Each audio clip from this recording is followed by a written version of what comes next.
현대 사회를 흔히 피로 사회라고 말합니다. 예전에는 주인이 종을, 자본가들이 노동자들을 착취하느라 피로 사회였는데요. 근데 지금은 거기에 한술 더 떠서 자기가 자기 자신을 착취하기까지 한다는 것이에요.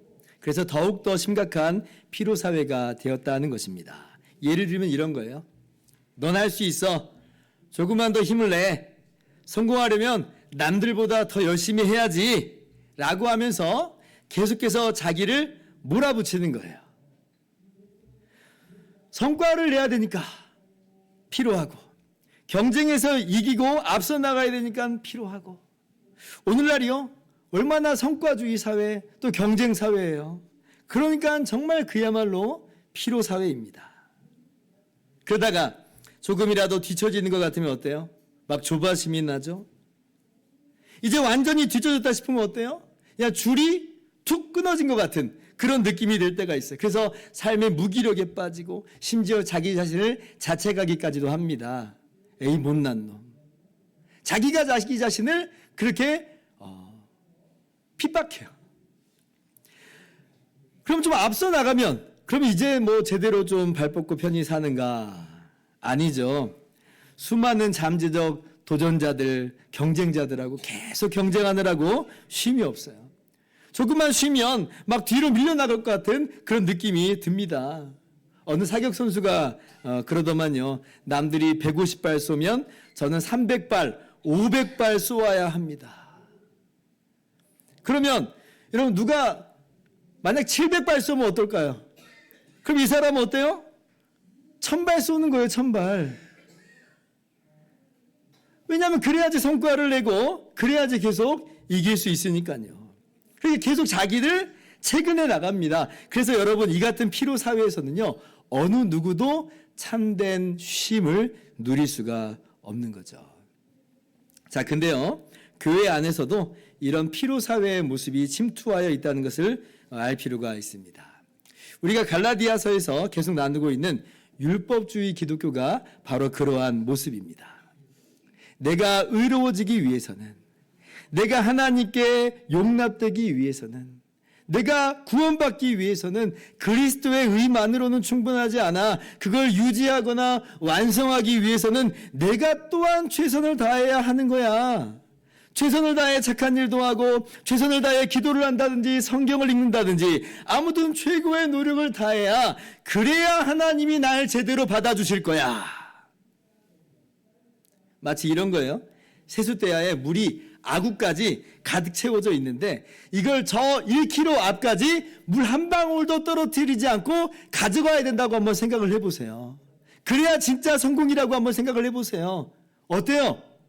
얼마나 정말 두려워하면서 그 물을 나르고 있겠어요. 그러다가 물 한 방울 잘못해가지고 출렁거려가지고 떨어지면 어때요? 다시 처음으로 돌아가서 수도꼭지에서 물을 또 받아가지고 다시 또 시작합니다.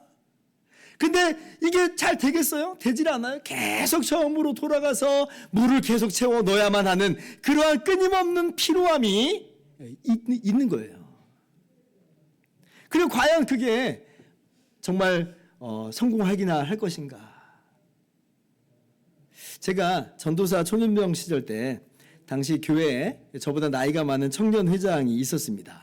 이분이 굉장히 신앙에 열심히 있었고 봉사를 열심히 하는 사람이었어요.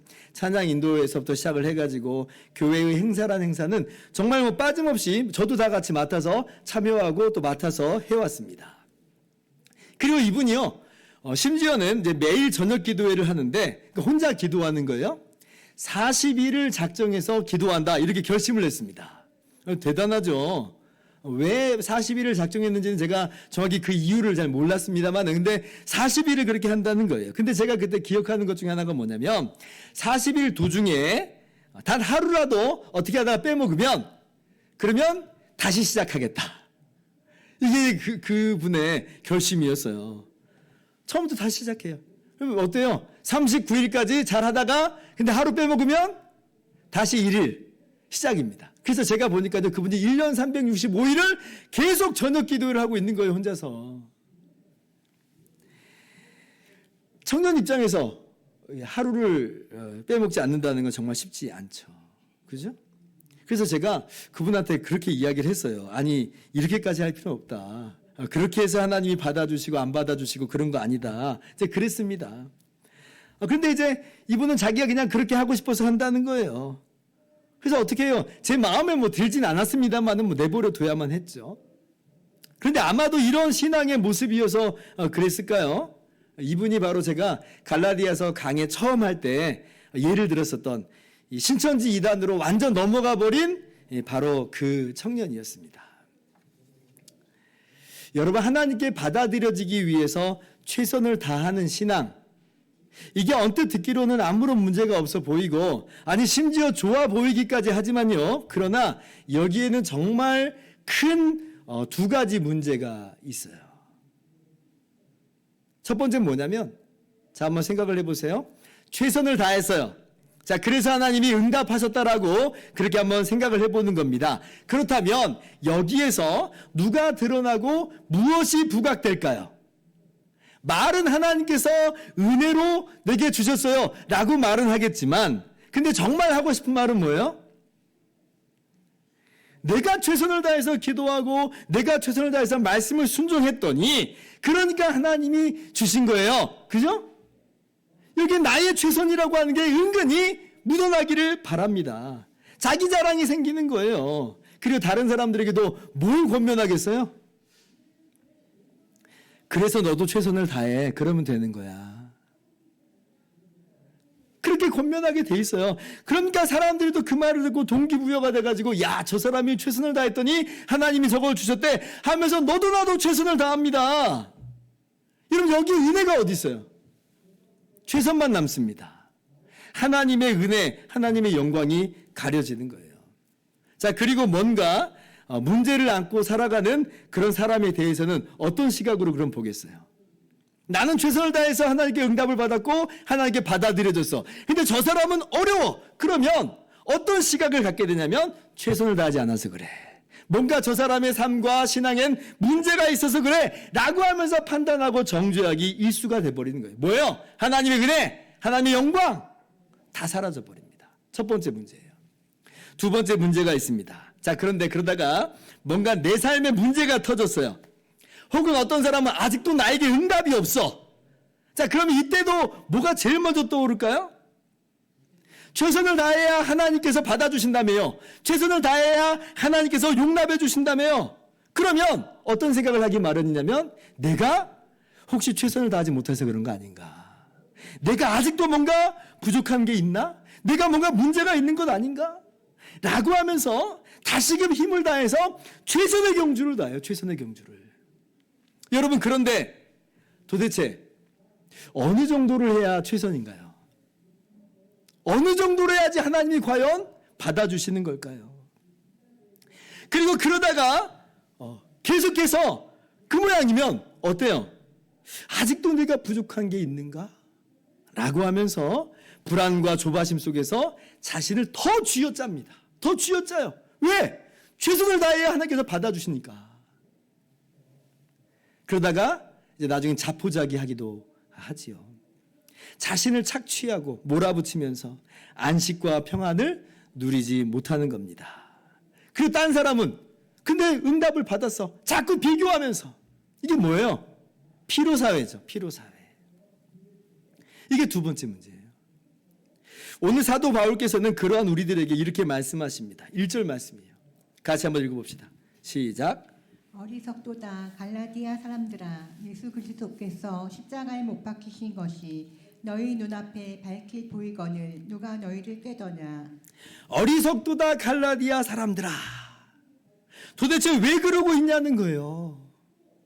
사람이 의롭게 되는 것은 율법의 행위로서가 아니라 오직 예수 그리스도를 믿음으로 말미암는 것인데, 그래서 우리는 우리의 의가 되신 예수님으로 인하여서 하나님께 완전히 받아들여졌는데, 하나님께 완전히 용납됐는데, 왜 예수님으로는 충분하지 않은 것처럼 거기다가 너희의 율법 행위를 의지하려 드느냐. 어리석도다. 어리석도다.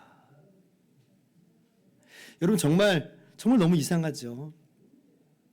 우리는 오직 예수 그리스도를 믿음으로써 거저 의롭다함을 얻습니다. 전적으로 하나님의 은혜고 하나님의 선물이에요. 그러면 우리는 얼씨구나 할렐루야 하면서 마냥 기뻐하고 감사하고 감격할 것만 같은데, 그런데 사람이 안 그래요. 사람이 안 그래요.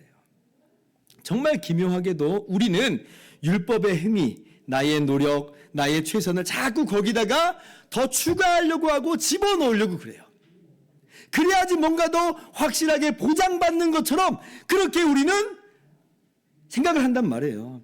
그러니까 정말 너무나 피곤하고 지침에도 불구하고 계속해서 거기에 나의 노력과 나의 의를 집어넣으려고 합니다. 정말 너무나 신기하고 기묘한 일이죠. 왜 그럴까? 그 이유를 몇 가지를 생각해 볼 수가 있겠는데요. 제가 두 가지를 한번 생각을 해봤어요. 첫 번째는 그렇게 우리를 헛된 다른 복음으로 꿰는 사람들이 있어서 그래요. 그러니까 잘못된 복음을 우리 가운데 계속 주입하면서 우리를 엉뚱한 길로 가게 하는 그러한 사람들이 있다는 거죠. 가스라이팅이라고 하죠. 심리적인 지배를 하겠다는 거예요. 그래서 최선을 다해야, 네가 노력을 다해야 하나님께 받아들여진다라고 하면서 우리의 양심을 율법의 노예 상태로 몰아넣어요. 그러면서 뭘 얻으려고 하냐면 그 상태에서 자신들의 이익을 얻어내려고 하는 겁니다. 예를 들면 종교개혁 당시에도 그랬어요. 로마 카톨릭이 그랬죠. 면죄부사라고 그랬죠. 면죄부.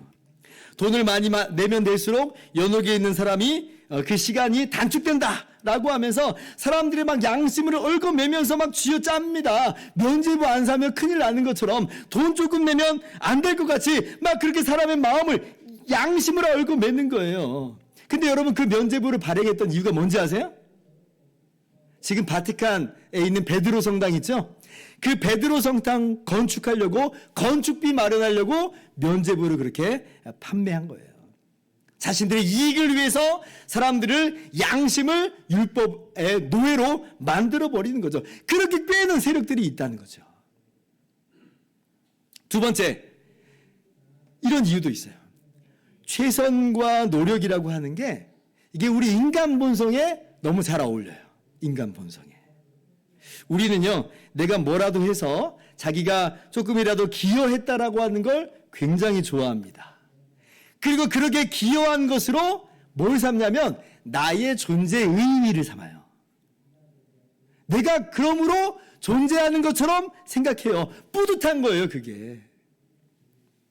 예전에 제가 신학대학교 다닐 때 어느 교수님 한 분이 했던 말씀 중에 이런 내용이 기억이 납니다.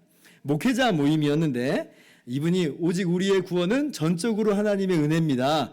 영원전에 하나님께서 우리를 택하여 주셨습니다. 라고 하는 강의를 하고 있었어요. 그런데 어떤 한 목회자가 손을 딱 들더니 이러더라는 거예요. 아니 어쨌거나 내가 믿은 것 아닙니까? 이분은 그래도 자기가 우리가 기여한다라고 하는 것을 말하고 싶은 거예요. 나의 의지로 내가 선택했다.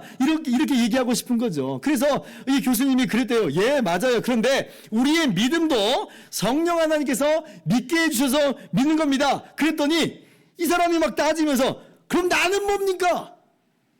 라고 하더라는 거예요. 그럼 나는 뭡니까? 오직 전적으로 하나님의 은혜라고 하니까 인간이라고 하는 존재가, 나라고 하는 존재가 너무 무가치하고 무능력해 보인다는 것이에요.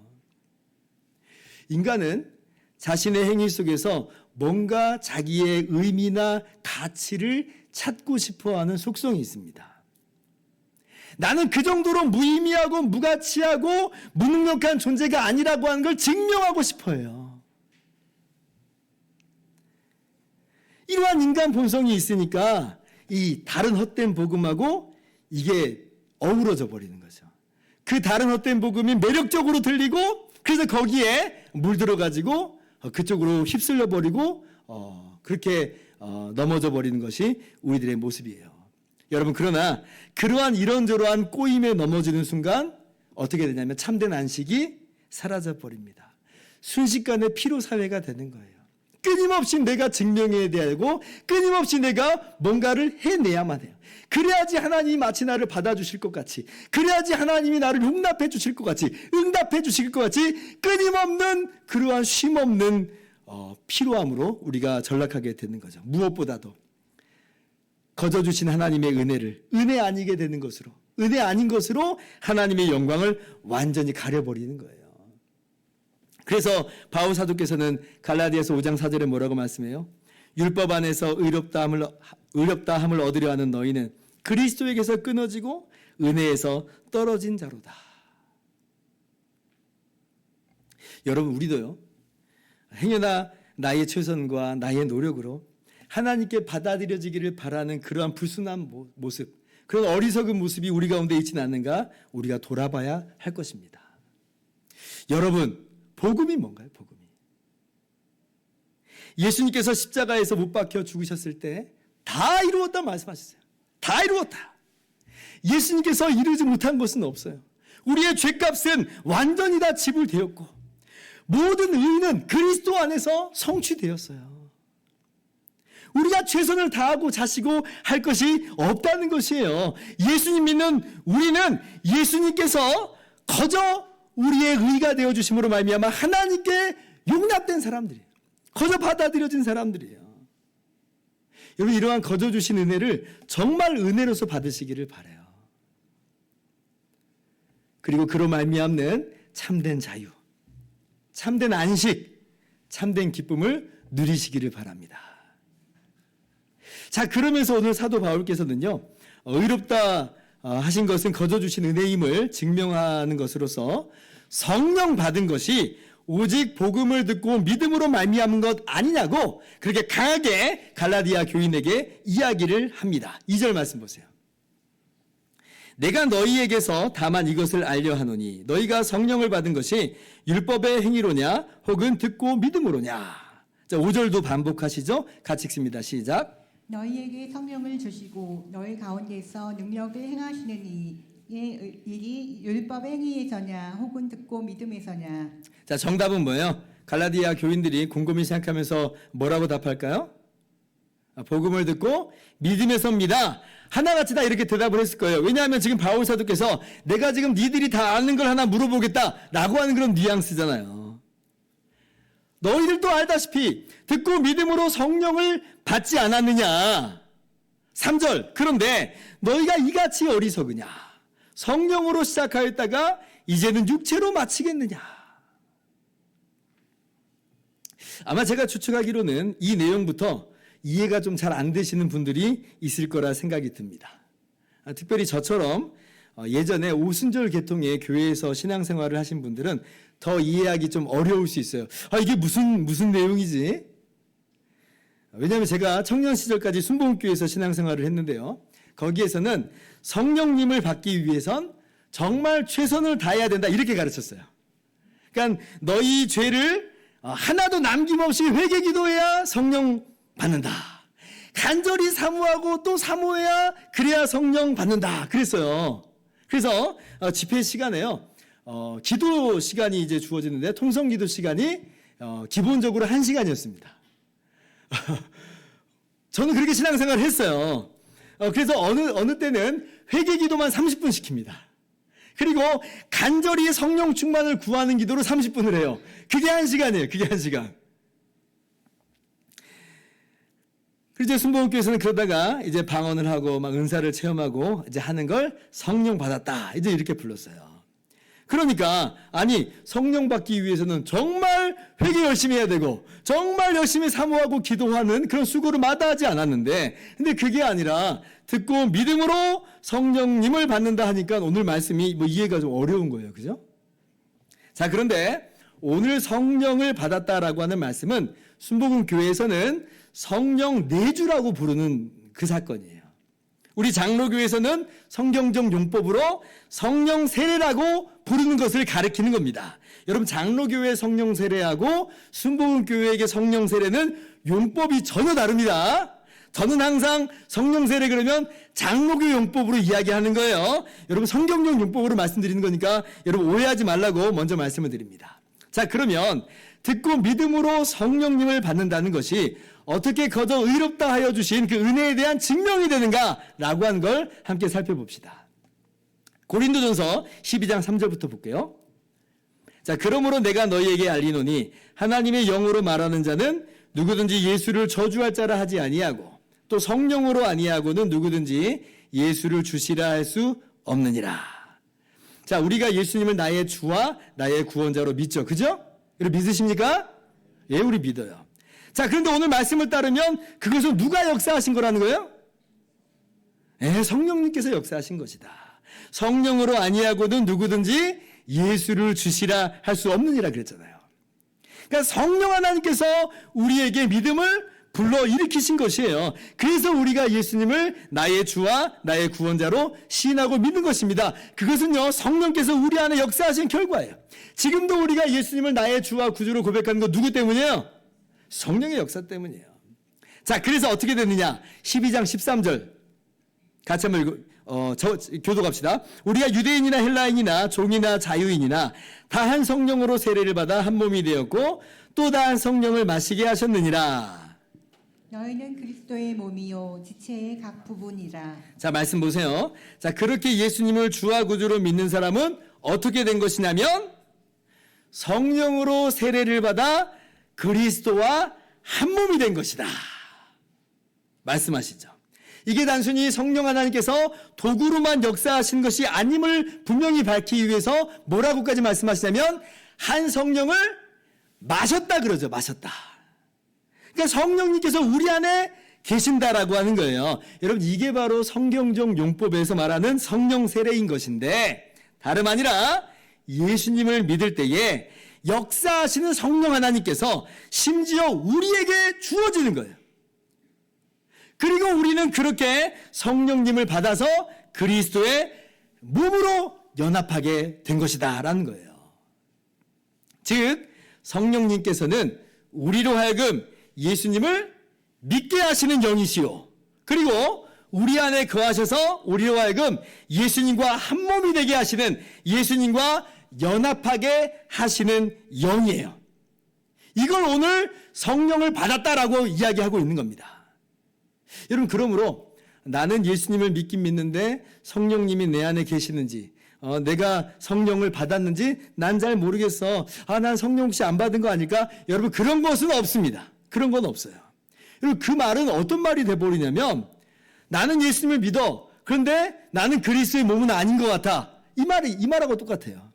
아니, 그리스도의 몸이 아니면 구원을 못 받는 것인데 예수님을 믿는데 구원을 못 받아. 이게 말이 돼요? 안 되잖아요. 믿는 자는 영생을 가졌나니 했으니까 믿는 자는 영생을 받은 거예요.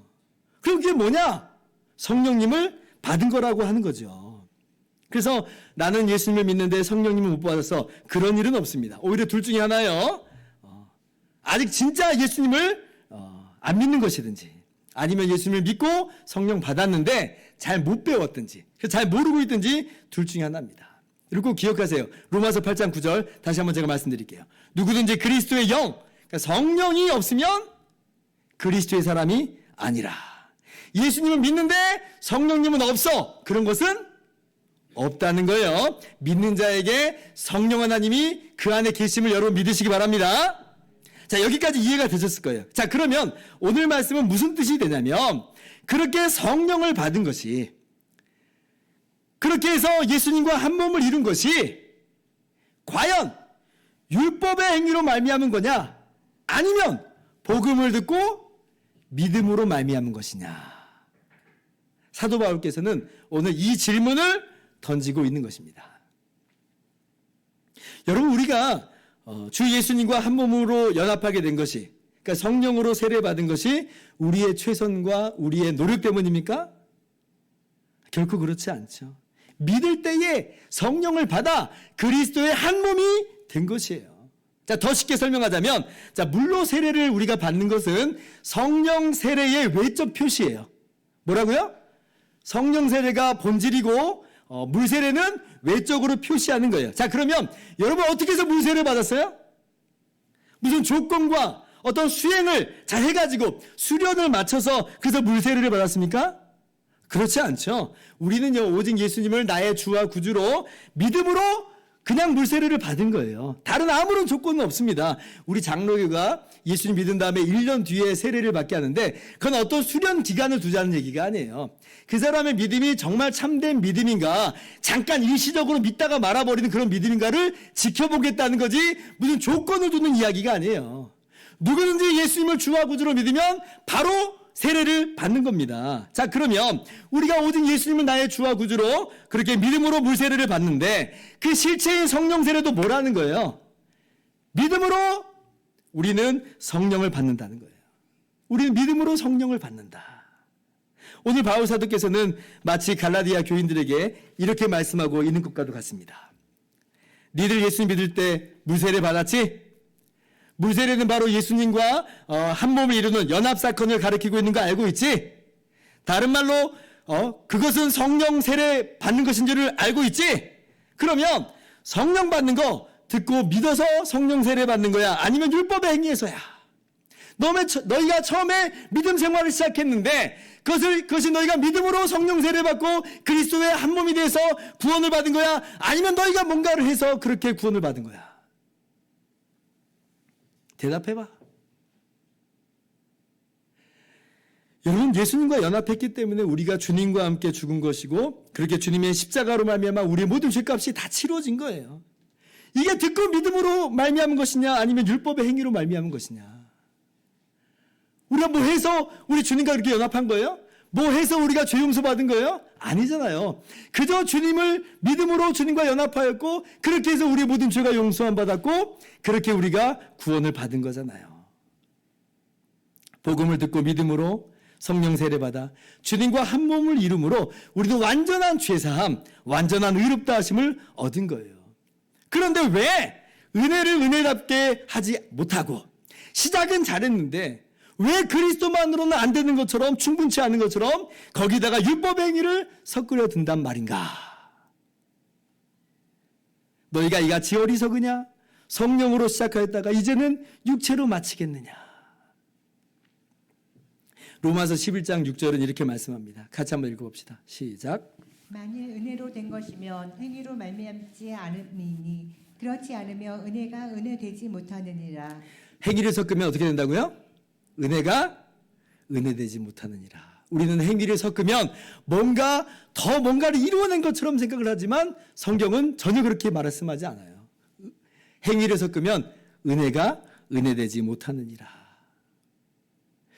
오늘 말씀을 마음 가운데 새기면서 우리 교우들 가운데는 정말 어리석은 그러한 갈라디아 교인 같은 그러한 생각을 품는 사람들이 없기를 주님의 이름으로 축원합니다.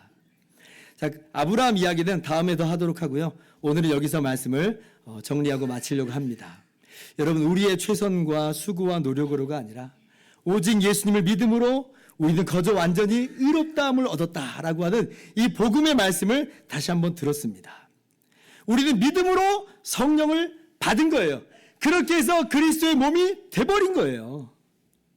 그러므로 첫째, 이렇게 적용합시다. 여러분의 가치관, 여러분의 세계관, 여러분의 기본관념을 완전히 복음으로 뒤바꿔 버리시기를 바랍니다. 우리는요, 뭔가 우리가 해내야만 한다라고 하는 강박관념을 가지고 있어요. 말씀으로, 복음으로 다 뒤집어 버리세요. 말씀은 전혀 그렇게 이야기하지 않아요. 말씀으로 말미암는 복음적 세계관, 복음적 가치관을 갖기를 바랍니다. 그래서 다른 누가 아무리 꿰어도 우리의 옛본성이 아무리 뒤흔들어 놓는다 할지라도 흔들림 없는 그런 신앙인들이 되시기를 바랍니다. 우리는 오직 그리스도를 믿음으로 구원을 받은 것이요. 그러므로 참된 자유, 참된 안식, 참된 기쁨이 우리 가운데 주어진 것이에요. 둘째, 예수님을 믿는 것이 성령의 역사고 예수님을 믿을 때에 성령님을 받는다라고 하는 것을 오늘 새삼스럽게 깨달으신 분들이 있을 줄 알아요. 아, 내 안에, 우리 안에 성령님이 계시는 것이구나. 그렇다면 우리가요, 이렇게 적용했으면 좋겠어요. 나 홀로 걸어가는 인생길인 줄 알았는데, 나 혼자 고군분투하는 인생길인 줄 알았는데 아니었구나. 성령님께서 우리 안에 계시는 거구나. 그렇게 해서 우리가 주님과 동행하면서 걸어가는 길이구나. 여러분, 이게 얼마나 큰 위로가 돼요. 얼마나 큰 격려가 돼요. 우리가 여기서 증명해내야 될 거 없잖아요. 이미 완전하게 우리는 주님과 한 몸을 이루어서 이 인생길을 걸어가는 것이므로 주님께서 주시는 참된 위로를, 참된 평강을 누리시기를 바랍니다. 하나님이 우리와 함께 하십니다. 우리가 뭔가 해냈기 때문에 우리와 함께 하시는 것이 아니라 우리가 믿을 때에 성령께서 우리 가운데 거하세요. 하나님이 우리와 함께 하세요. 이러한 믿음으로 참 평안을 누리시기를 바랍니다.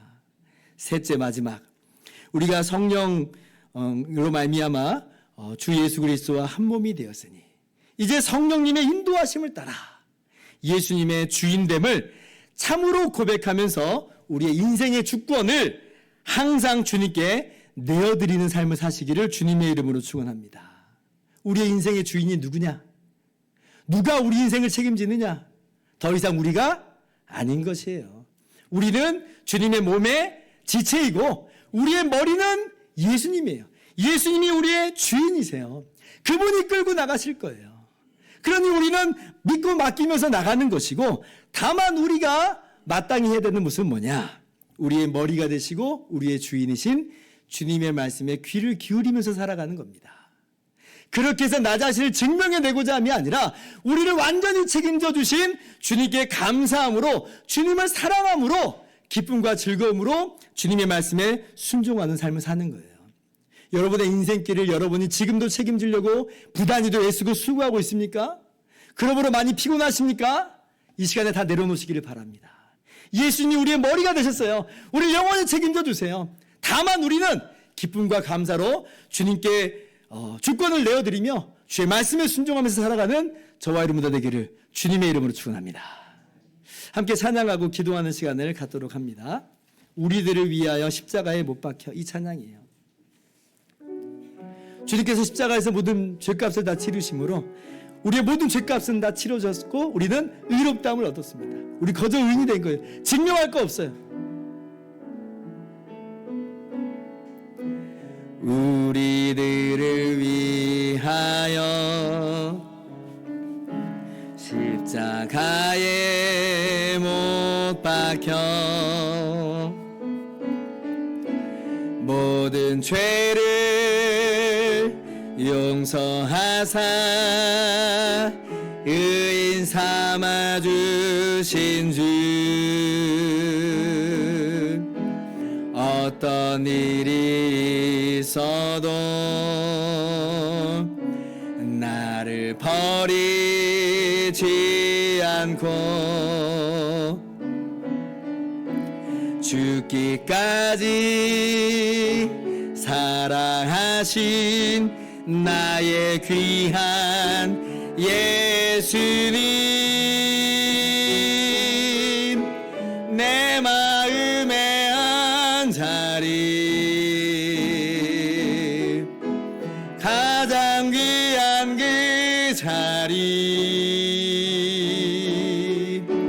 주 오셔서 앉으소서. 주님만 나의 보배, 내 마음에 한 자리, 가장 귀한 그 자리, 주 오셔서 다스리소서. 주님만 나의 영, 내 마음의 한 자리, 내 마음에 우리의 머리가 되신 주님을 바라보면서 고백합시다. 가장 귀한 그 자리, 주 오셔서 앉으소서. 주님만 나의 보배, 내 마음에 한 자리, 가장 귀한 그 자리,